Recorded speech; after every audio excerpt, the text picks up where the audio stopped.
और देखो पहले सरकार ने जो गवर्नमेंट है हमारी है, इन्होंने पहले ई रिक्शा लाया था तो ऑटो वाले की जान निकाल ली थी। अब इन्होंने ओला उबर लाया है, ओला लाया है इन्होंने। अब और अभी तो सभी ट्रांसपोर्ट की ही जान निकाल दी है। क्या टैक्सी वाले, क्या दूसरे टेम्पो वाले, सब की जान निकाल ली इन्होंने। अभी तो छोड़ा ही कुछ नहीं, पीछे कुछ नहीं छोड़ा। ये क्या सरकार कर रही है, किसको किसके लिए कर रही है, एक सोच नहीं रही भाई किस जितने परिवार जो हैं वो ख़त्म करके आगे दूसरा जिंदा कर रहे हैं।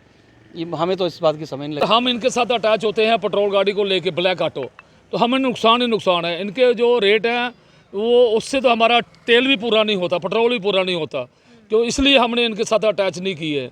कमीशन जो है वो अपने सेट कर लें एक बार, और ड्राइवर से मिल कितनी मांग रहेगी कमीशन कितनी? 20%। हाँ नहीं, वो तो 20% मांग रहे हैं, तो 10% होनी चाहिए। पहले बोलते थे 10% ही होगी, कम होगी उससे भी, अब तो ज़्यादा काट रहे हैं वो। लगातार भाजपा समर्थित सरकार जो है, जो केंद्र में बैठी हुई है, वो कहती है कि देखिए वो दिन दूर नहीं है जब जम्मू कश्मीर भी दिल्ली की तरह विकास करता हुआ नजर आएगा। और स्मार्ट सिटी प्रोजेक्ट के तहत जो है विभिन्न योजनाएं यहाँ पर लाई गई और लोगों को कहा गया कि अब सुविधाओं का अभाव नहीं होगा, अब हर सुविधा आपके दरवाजे तक पहुँचेगी। अब एक नई सुविधा आई है ओला के रूप में, और ओला ऐप के माध्यम से आप अपनी मंजिल में पहुँच सकते हैं, लेकिन कम पैसे देकर। कुछ ड्राइवर्स मेरे साथ हैं, ये इस ऐप को कैसे देखते हैं, क्या इससे इनको भविष्य की चिंता होती है या नहीं होती है, क्योंकि काफ़ी लंबे समय से इनका रोजगार ऑटो पर ही चलता था। तो सर क्या लगता है, ये ओला उबर ऐप का जब आगाज़ हुआ है, कैसे देख रहे हैं आप? मैम सिटीजन लोगों के लिए तो बहुत बढ़िया है, बट जो ड्राइवर हैं, जो जैसे पेट्रोल गाड़ियां हैं, ऑटो रिक्शा, जो इनके रेट हैं वो इतना तो पेट्रोल जल जाता है गाड़ी का, इनके रेट इसके साथ मैच नहीं करते। प्लस ये दूसरी जो इलेक्ट्रॉनिक गाड़ी आई है, इलेक्ट्रिक गाड़ी, ये ठीक है, ये चल जाती है, पर ये गाड़ी जाती है तो वो ओला वाले कमीशन बहुत ज़्यादा काट लेते हैं। इतनी कमीशन तो नहीं काटनी चाहिए। % काटी जा रही है। ये 20% के करीब काट लेते हैं कमीशन, 20% के करीब काट लेते हैं कमीशन। भाई ऐसा तो नहीं होना चाहिए ना। अब ड्राइवर जो है 4-8 चक्कर लगाएगा, ड्राइवर से ज़्यादा आमदनी तो उनकी होती है, ओला वालों की। ऐसा तो नहीं होना चाहिए। और देखो पहले सरकार ने जो गवर्नमेंट है हमारी है, इन्होंने पहले ई रिक्शा लाया था तो ऑटो वाले की जान निकाल ली थी। अब इन्होंने ओला उबर लाया है, ओला लाया है इन्होंने। अब और अभी तो सभी ट्रांसपोर्ट की ही जान निकाल दी है। क्या टैक्सी वाले, क्या दूसरे टेम्पो वाले, सब की जान निकाल ली इन्होंने।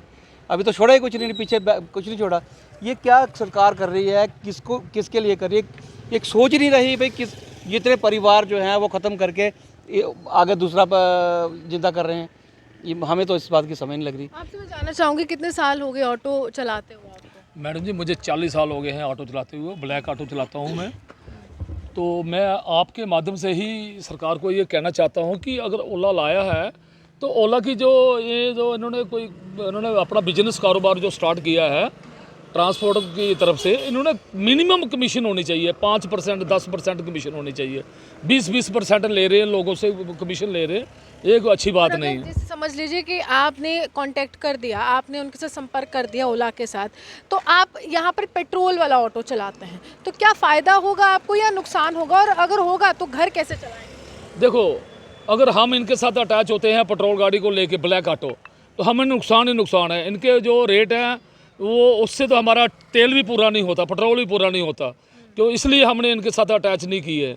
चलो भगवान हमें जो अपनी किस्मत होगी भगवान हमें देगा, हम अपने बलबूते पे चलेंगे, रोजी रोटी कमा रहे हैं, हमें 40 साल हमें मेहनत करते हो गए हैं, आगे भी मेहनत करेंगे, तो कोई ऐसी बात नहीं। जो बाकी वाले जो इलेक्ट्रिक गाड़ी हैं जो अटैच हुई हैं, तो उनको ये इनकी जो कमीशन है वो मिनिमम होनी चाहिए, कम से कम होनी चाहिए, इतनी ज़्यादा नहीं होनी चाहिए कि वो बेचारे एक दफ़ा आपके साथ अटैच होंगे, दूसरी दफ़ा वो छोड़ देंगे आपको भी, आसा करके सब दुनिया उनको छोड़ देगी। फिर ई रिक्शा आई थी तो ऑटो ड्राइवर्स जो थे काफ़ी ज़्यादा गुस्से में थे। काफ़ी बार मैंने उनसे बात की, वो कहते हैं कि अब लोग ज़्यादा सफ़र जो है ई रिक्शा में करना पसंद करते हैं, क्योंकि वहाँ पर कम पैसे लगते हैं। और जब ओला आ गया, अलग अलग तरह की गाड़ियाँ हैं, ट्रांसपोर्टेशन का सिस्टम है, तो उससे आपको लगता है कि लोगों का विचार एक बार फिर से बदल जाएगा आपके प्रति? हाँ, लोगों का विचार फिर दोबारा बदल रहा है। पहले ब्लैक ऑटो चलते थे पूरे जम्मू सिटी में, उसके बदले में आए ई रिक्शा।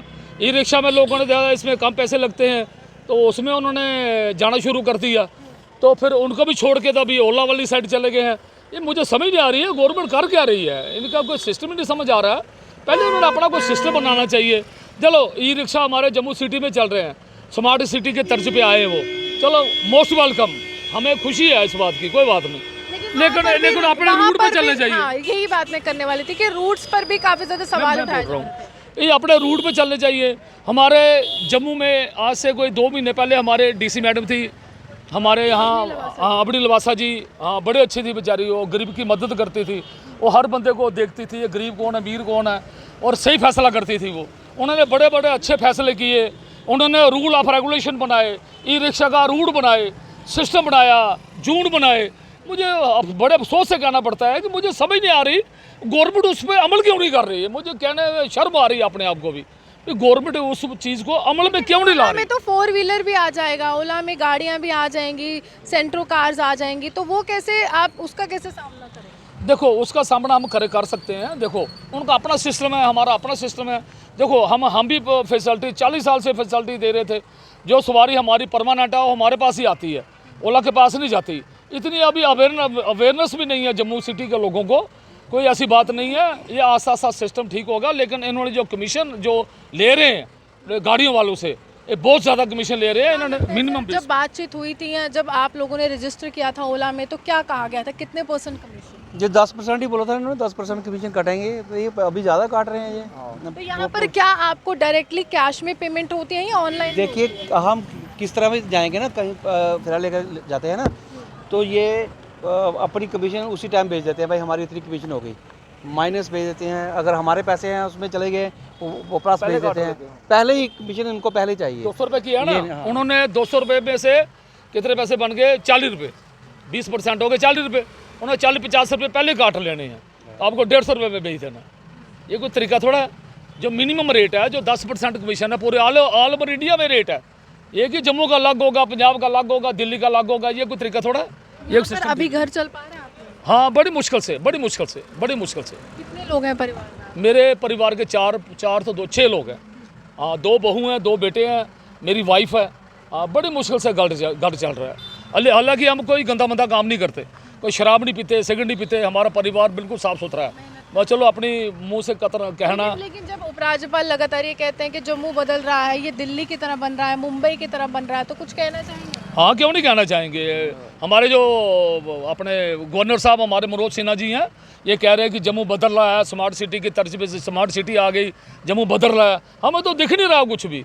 जो नीचे वाले ग्राउंड लेवल पे है ना, वो कोई काम ऐसा नहीं हो रहा जिसकी वजह से कोई बदला हुआ हमें दिखे। हम भी, मेरी उम्र भी 63 साल हो गई है, मुझे नहीं कोई लग रहा है कोई बदला सा है। सारा जम्मू शहर इन्होंने तोड़ फोड़ कर दी है, पूरा तोड़ फोड़ दिया है। उसको बनाते टाइम लगेगा, पता नहीं उसको 5 साल लगे, 10 साल लगे, क्या होगा क्या नहीं होगा, तब तक हम रहेंगे नहीं रहेंगे, वो समझ नहीं आ रही। इनका कोई लिमिट होनी चाहिए। भाई कितने साल का प्रोजेक्ट है? 2 साल का, 3 साल का, 4 साल, 5 साल का।